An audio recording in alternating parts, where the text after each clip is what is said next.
मुल्क आजाद ना हो सके लोगों के लड़ने से तो लोग कहते कि मदरसे के मौलाना कब मैदान में आएंगे। मेरे अजीज, मैं शुक्रिया अदा करूं अपने छोटे भाई गुलाम जिलानी खान का। मैंने इनसे कहा, दिल्ली में ये थे, मैंने कहा तहरीक है दिल्ली छोड़िए। आज तकरीबन 5 दिनों से रात दिन ये मेरा नौजवान लगा। और बिहार तो वो सूबा है जो पूरे मुल्क को रास्ता बताता है। तवज्जो चाहूं अहले स्टेट की तवज्जो चाहूं। काजी साहब, भारत की आजादी का सूरज इसी बिहार से निकला है और मंडल का हिस्सेदारी का सूरज भी इसी बिहार से निकला है। और जब शाहबानो केस का बहाना बनाकर नबी की शरीयत पर खंजर चलाया गया तो रईसुल कलम ने अपनी टीम लेकर के दिल्ली की हुकूमत को घुटने पे लाने का जो बिगुल फूका था वो यूपी से नहीं, इसी बिहार से फूका था। और जब 3 तलाक और एनआरसी पर मेरी औलादों को लोग आंख दिखा रहे थे, उस वक्त पूरे मुल्क में चुप्पी थी। लेकिन आपका खातिमेदार शरिया और अहले सुन्नत का नौकर बलियाबी दिल्ली के हुक्मरानों को और बिहार के हुक्मरानों को 2 टूक कह दिया था कि तारीख तय कर लो और फैसला कर लो करना क्या है। वरना अगर मस्जिदों से अइम्मा को लेकर निकल गया बलियाबी और अगर बिगुल फूंक दिया इदारे शरिया ने तो याद रखना, अब तक तुझके सियासी वर्करों से पल्ला पड़ा है, मुस्तफा के वारिसों से पल्ला नहीं पड़ा है। ठिकाने लग जाओगे।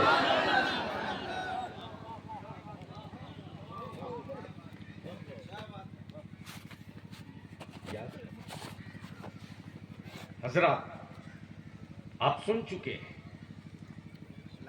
भारत में एक पेशा बन गया है, पेशा। पाले हुए कुछ गुंडे हैं पॉलिटिकल पार्टियों के,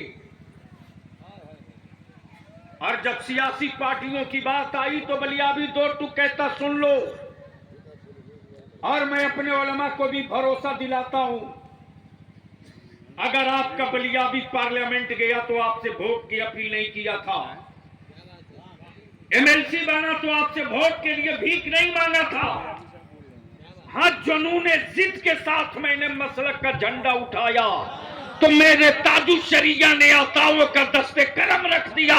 हर दीवार टूटते चली गई, बलियाबी मंजिलें तय करते। सुभान अल्लाह, सुभान अल्लाह। लेकिन आज कुछ लोग जो सियासत की हिज्जे नहीं जानते, जो कुछ नहीं कर सकते हैं, वो एक काम जरूर करते, व्हाट्सएप फेसबुक पर लिखते रहते, मसाला निकालते। और इस सीतामढ़ी में तो काजी साहब ऐसे हैं, ऐसे को मैंने कलाई पकड़ा जिसके बाप को भी नौकरी बलियाबी के बदौलत मिली और उसको भी नौकरी बलियाबी के बदौलत मिली। उसका भी स्क्रीनशॉट मेरे पास आया, वो भी अनाप शनाप लिख रहा। मैं पूछता हूं अपने जिम्मेदार उलमा से,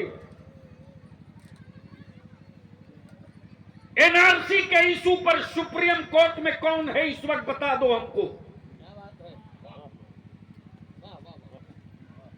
जिन सियासी पार्टियों को तुमने वोट भर के बोरा में दिया, वो सेकुलर कहलाने वाली कोई पार्टी तेरे बेटों के हिफाजत के लिए सुप्रीम कोर्ट नहीं गई। क्या बात है, क्या बात है, कोई नहीं गया। हमारे बच्चों को जज्बाती बनाकर मेरी बेटियों को रोड पर बैठा दिया। जिनकी औकात नहीं थी मेरी बेटियों की तरफ देखने की, वो टीवी पर मेरी बेटियों को गालियां देते रहे।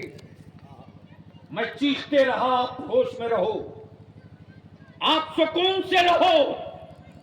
जब मैंने कह दिया है कि कागज मैं नहीं दिखाऊंगा, कागज तुमको दिखाना पड़ेगा। इसलिए कि कागज तुम्हें इसलिए दिखाना पड़ेगा कि तुझको हुकूमत करते अभी सिर्फ 75 साल हुए, मेरे बाप दादा ने 700 साल तक हुकूमत की है। नारे तकबीर, नारे रिसालत, हाज़िए मिल्लत जिंदाबाद। लेकिन एक पार्टी नहीं गई। हाँ, मेरे बच्चों के बीच में आकर वोट मांगा, भाषण दिया, तकरीर किया।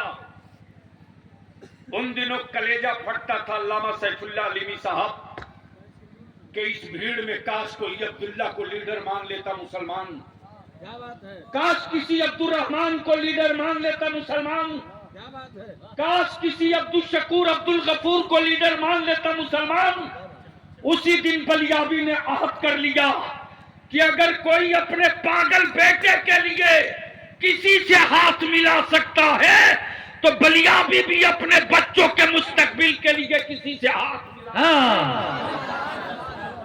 लड़ाई होगी। नारे तकबीर, नारे रिसालत, हाज़िए मिल्लत। अब तो सबकी कलाई खुल गई। सेकुलर कहलाने वाले लीडरों की बिरादरी का वोट मेरे बच्चों को नहीं मिलता, किसी जगह नहीं मिलता। एक नहीं दर्जनों बच्चे हमारे आज रोड पर हैं। चारों तरफ से आवाज आनी चाहिए, टिकोगे के भागोगे, टिकोगे के भागोगे। मुस्तफा वाले कभी कभी निकलते हैं रन में, और जब भी निकले हैं तो नई तारीख लिख करके उठे हैं। आज जितनी सियासी सेकुलर पार्टियां कहलाती हैं उसकी बिरादरी का वोट उसके कब्जे में नहीं है। वरना 3 राज्यों का चुनाव का रिजल्ट आ गया, देख लो। इनके पास इनकी बिरादरी की कोई पूंजी नहीं सिवाय मुसलमानों के वोट के। लेकिन मेरे ही वोट से सत्ता में आए हुए लोगों ने हमारे बच्चे जब किसी शहर में कारोबार किए तो फिरका वाराना फसाद करके जला दिया। हमारे बच्चों को पढ़ने के लिए न स्कूल दिया न कॉलेज, हमारी औलादों के लिए न कोई आईटी दी न मेडिकल कॉलेज, हमारे बच्चों के लिए न पुलिस में जगह, न बीडीओ में, न सीओ में, न कलेक्टरिएट में, न सेक्रेटेरिएट में। और ये कह करके कान पकड़ के भगा दिया कि ये तो अनपढ़ है, गवार है। मैंने ये भी देखा है कि जिसके बेटे के पैर की चक्री गायब है वो दारोगा में बहाल हो सकता है, और मुसलमान का बच्चा छत से 4 मंजिला कूद के गुंडा पकड़ ले उसको पुलिस में भी जगह नहीं मिल सकती है। आखिर ये कब तक, ये कब तक? अगर ये सहते रहने के लिए जिंदा हो तो सहो, चीखो मत। अगर ये सहते रहने के लिए जिंदा हो तो सहो, चीखो मत। मैं पूछता हूं मुसलमान, मुझको बताओ, हजरत अमीन शरीयत की तवज्जो चाहूं और उलमा इकराम की। इसी मध्य प्रदेश में